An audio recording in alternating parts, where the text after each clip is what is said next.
It was a night like every other. Their shift was coming to an end. That meant they had to close the machines, do the cleaning chores, etc. Basically, wrap everything up so everything would be spotless and in order to work. However, it wasn't that time yet. They had 5 minutes to wait before officially closing to customers. Those were probably the longest minutes you have to wait as an employee. Nobody comes in, nothing happens, it's too early to start cleaning up the restaurant, too late to change the food or refill. So you're just stuck, standing there, watching time go by.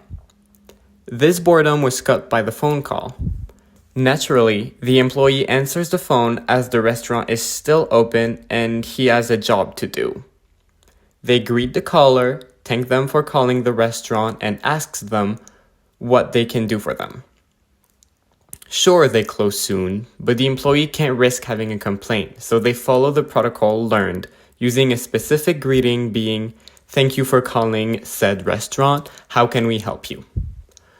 Understanding the client is running a little late, the employee offered to prepare his meal in advance so he won't have to wait for a sandwich. However, the client didn't care for a sandwich. He just wants gas, which obviously is not an item on the menu. That takes the employee by surprise. Why would he ask for gas at a sandwich shop? Taken aback, the employee tries to understand what is going on.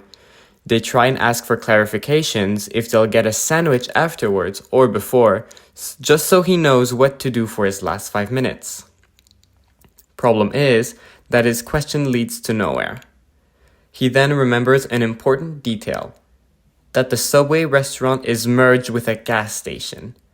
Having that key information in mind, he realizes the client isn't his client, meaning he does not want a Subway sandwich.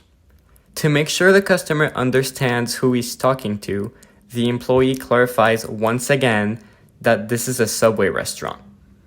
Not a second after, the line hangs up.